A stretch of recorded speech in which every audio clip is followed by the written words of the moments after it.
Please do not speak. Dear students, हम 8th class यानी कि 8वीं क्लास का कौन सा लेसन पढ़ रहे हैं?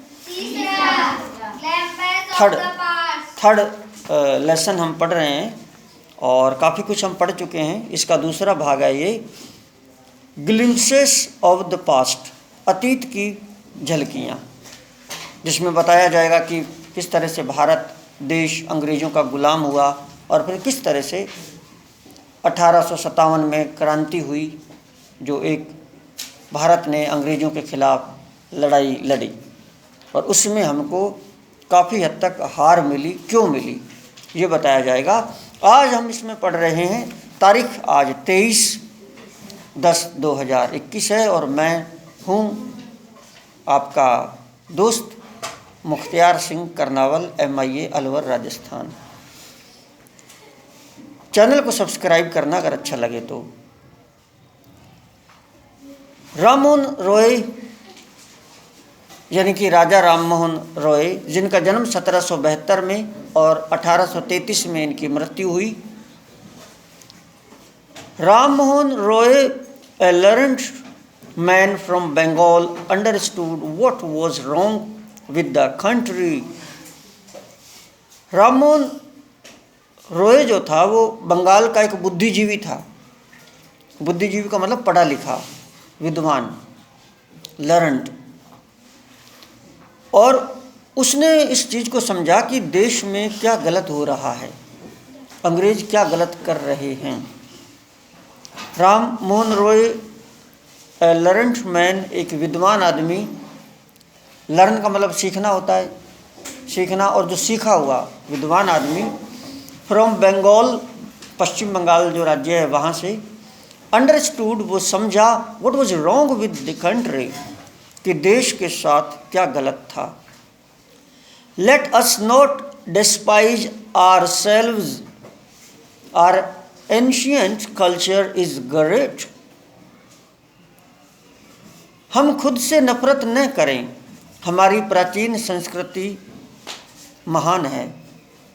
हुआ क्या था कि जब अंग्रेज आ गए थे तो बहुत सारे भारतीय लोग ये समझने लगे थे कि अंग्रेज श्रेष्ठ हैं, गोरे हैं, पढ़े लिखे हैं, अंग्रेज़ी जानते हैं, विदेशों से आए हैं, अंग्रेज़ महान हैं। कुछ भारत के लोग ऐसा सोचने लग गए थे और स्वयं से नफरत करने लग गए थे। लेकिन राजा राममोहन रॉय ने कहा कि हमारी जो भारत की पुरानी संस्कृति है वो भी बहुत अच्छी है, हम खुद से नफरत नहीं करें। हमारे श्री राम, हमारे श्री कृष्ण जी, हमारे इस्लाम धर्म के अंदर अच्छे अच्छे यहाँ सूफी कवि हुए हैं, सूरदास, तुलसीदास। तो हमारा देश भी बहुत महान है, हम खुद से नफरत ना करें। हमारी Ramayan, Gita, Mahabharat. Let us not despise ourselves, our ancient country is great. हम खुद से नफरत न करें, हमारी प्राचीन संस्कृति महान है। And we are capable of greater achievements, और हम महानतर उपलब्धियों के योग्य हैं, हम भी उपलब्धियां प्राप्त कर सकते हैं। We must first reform our society. सबसे पहले हमें हमारे समाज का सुधार करना चाहिए, जो समाज के अंदर बुराइयां थी उनमें सुधार करना चाहिए। वी मस्ट फर्स्ट, पहले रिफॉर्म, सुधार करना चाहिए, आवर सोसाइटी, हमारे समाज का।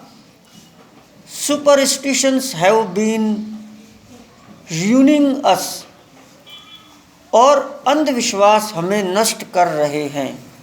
अंधविश्वास बच्चों ये होता है जैसे अपने ये धारणाएं बनी हुई हैं, भाई ऐसे करना चाहिए, ऐसे करना चाहिए, ऐसे नहीं करना चाहिए, मंगलवार को ये काम करना चाहिए कि नहीं करना चाहिए, इसका मुहूर्त इसी दिन होना चाहिए। सुन लीजिए, आप बातें नहीं करिए।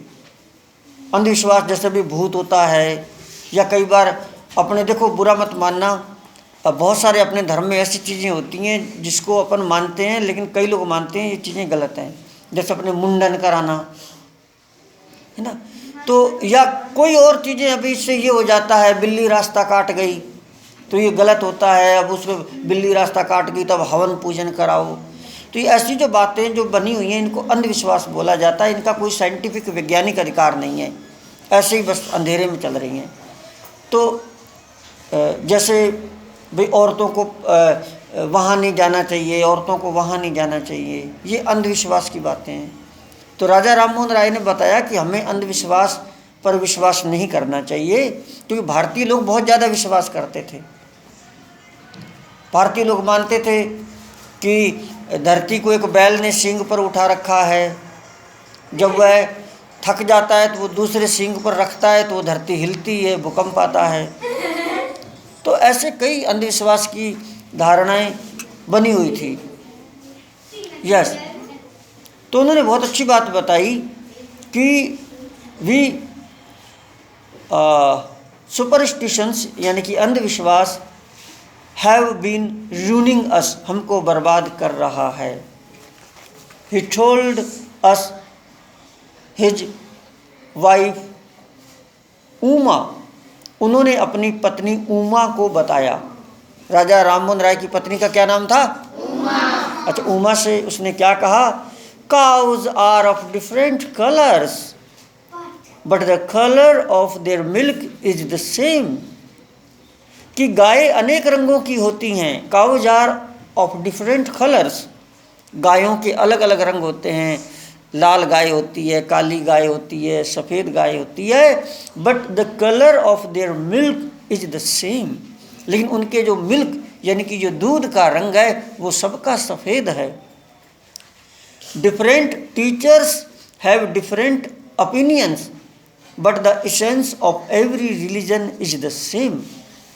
अलग अलग जो अध्यापक होते हैं, अलग अलग जो टीचर होते हैं, उनकी अलग अलग राय होती है, बट लेकिन the essence of every religion is the same, और परंतु सभी धर्मों का आधार एक जैसा होता है। नहीं समझे वे? जो भी ये टीचर्स हुए हैं, जो महात्मा लोग हुए हैं जिन्होंने उपदेश दिए, किसी ने कहा रामायण, किसी ने कहा कुरान को मानो, किसी ने कहा गुरु नानक जी ने कहा गुरु ग्रंथ साहिब जी, या मतलब सिख धर्म, तो ये जितने भी गुरु हुए हैं ये टीचर हैं, और इनकी राय अलग अलग हो सकती है, रास्ते अलग हो सकते हैं, लेकिन मंजिल एक है। सभी ने आधार एक ही है कि भगवान के प्रति मन लगाओ और किसी की आत्मा को नहीं दुखाओ। He was attracted by science and modern knowledge, वे विज्ञान व आधुनिक ज्ञान की ओर आकर्षित हुए। उन्होंने साइंस जो अंग्रेजों की तरफ से आई थी, साइंस को पढ़ा, आधुनिक विज्ञान को उन्होंने पढ़ा और उसमें वो खींचे चले गए, वो उन्हें अच्छा लगा। ही वॉज अट्रैक्टेड, वो आकर्षित हुए bye science and modern knowledge, और आधुनिक नॉलेज, नई नई जो खोज हो रही थी, रेडियो की खोज होना, ट्रेन की खोज होना, टेलीफोन की खोज होना, भाप के इंजन का आविष्कार होना, ये इनकी तरफ उनका रुझान हुआ और अंधविश्वासों से वो दूर हुए। Knowledge should be practical and scientific, शिक्षा व्यवहारिक व वैज्ञानिक होनी चाहिए। राममोहन राय ने कहा कि अंधविश्वास पर शिक्षा नहीं चलनी चाहिए कि ऐसा माना जाता है, ऐसा माना जाता है। शिक्षा जो है वह एकदम वैज्ञानिक होनी चाहिए। Knowledge should be practical and scientific, बड़ी वैज्ञानिक, व्यवहारिक और साइंटिफिक नॉलेज होनी चाहिए। ही स्टार्टेड न्यूज़पेपर्स, उन्होंने एक अखबार शुरू की। ही स्टार्टेड न्यूज़पेपर्स, उन्होंने समाचार पत्र शुरू किए। But the suspicious British stop them in 1823, लेकिन शकी अंग्रेज़ों ने 1823 में उसको रोक दिया कि ये अखबार शुरू करके अखबार में क्या लिखना चाहता है। अंग्रेज़ों ने उसके अखबार को बंद कर दिया। He crossed the seas and went to England to see what made the British powerful, उसने सागर को पार किया, यानी कि विदेश गया। पहले कुछ ऐसे भी लोग हुए थे जिन्होंने ये कहा कि आप विदेश मत जाओ, सागर को पार मत करो, वहाँ गलत पढ़ाई होती है। लेकिन इन्होंने सागर को क्रॉस किया, विदेश गया पढ़ने, और इसने देखा कि ऐसी क्या बात है कि अंग्रेज शक्तिशाली हैं, वो क्या करते हैं। ही क्रॉस्ड, उसने क्रॉस किया यानी कि पार किया, द सीज, महासागरों को, एंड वेंट टू इंग्लैंड, और इंग्लैंड देश में गया, to see what made the British powerful, कि ये अंग्रेजों को शक्तिशाली किसने बनाया। देयर ही टोल्ड देम, वहाँ पर उसने उनको बताया, उनसे, अंग्रेजों से कहा, क्या कहा, we accept you as rulers and you must accept us as subjects. हम आपको शासक के रूप में स्वीकार करते हैं अंग्रेजों, कि आप हमारे राजा हो, लेकिन आपको भी हमें आपकी प्रजा समझनी चाहिए और प्रजा की सेवा करनी चाहिए। क्या कहा, वी एक्सेप्ट, हम स्वीकार करते हैं, यू, आपको, एज रूलर्स, एक शासक के रूप में, and you must accept us as subjects, और आपको हमें प्रजा के रूप में स्वीकार करना चाहिए। But you must remember the responsibility A ruler ओज टू हिज सब्जेक्ट्स, परंतु आप अपनी जवाबदेही की याद रखें जो शासक की प्रजा के प्रति बनती है। यू मस्ट रिमेंबर, आपको याद रखनी चाहिए, द रिस्पॉन्सिबिलिटी, जिम्मेदारी, रूलर, एक शासक की, ओज टू हिज सब्जेक्ट्स, जो उसके प्रजा के प्रति बनती है, आप उस जवाबदेही का ध्यान रखें। ऑपरेशन, ऑपरेशन का मतलब है दमन, दमन का मतलब है कुचलना। जैसे कोई जो, जैसे अंग्रेजों के खिलाफ कहे भी ये गलत हो रहा है, हड़ताल करे, धरना प्रदर्शन करे, तो अंग्रेजों ने उनको पीट पाट के जेल में बंद कर दिया। इसको ऑपरेशन यानी कि दमन बोलते हैं। 1865 से 1835 और फिर 1865 से 1835 इसी में ही है। तो दमन किस तरह से अंग्रेजों ने किया, अब यहाँ पर ये बातें आएंगी। But the British continued to oppress Indians, परंतु ब्रिटिशों ने भारतीयों का दमन जारी रखा।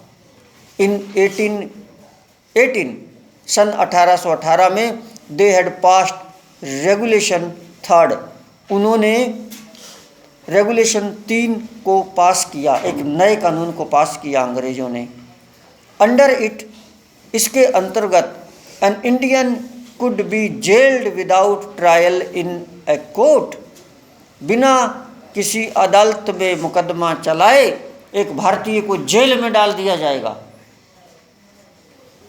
भाई अब जेल में डालते हैं, पहले अदालत में फैसला होता है, जज देखता है कि ये सच्चा है कि झूठा है। झूठा हो, पाप किया है तो ही जेल में डालता है, अदालत चलती है। लेकिन अंग्रेजों ने ऐसा नियम बनाया कि कोई अदालत नहीं, कोई कुछ नहीं, रेगुलेशन 3 में किसी को भी पकड़ो और जेल में ठोक दो। अच्छा, all the time British officers in India drew big salaries and also made fortunes in private business. British अधिकारियों ने हमेशा भारत से बड़ी तनख्वाहें ली तथा निजी व्यापार में हिस्सा बना लिया। ऑल द टाइम, पूरे समय, British officers in India due big salaries, Bharat से बड़ी बड़ी तनख्वाहें ली जो वहाँ से अफसर नौकरी में लगे, and also made fortunes in private business, और निजी व्यापार में हिस्सा बना लिया। अपनी बड़े बड़े उद्योग अंग्रेजों ने खोल लिए और यहीं से सैलरी लेके भारत से पैसा कमाया। जो भारत सोने की चिड़िया थी वो सब लूट के ले गए। By 1829 Britain was exporting British goods worth 7 crore rupees to India. सन 1829 में British was exporting British goods. 1829 तक ब्रिटेन 7 करोड़ मूल्य का सामान ब्रिटिश भारत को निर्यात कर रहा था। 1829 तक तो 7 करोड़ का सामान मतलब इंग्लैंड से भारत में आता था, निर्यात करता था, बेचता था वो भारत को। वॉज एक्सपोर्टिंग, निर्यात कर रहा था ब्रिटिश गुड्स, अंग्रेजों का, ब्रिटिश लोगों का सामान, worth 7 crore rupees to India. The British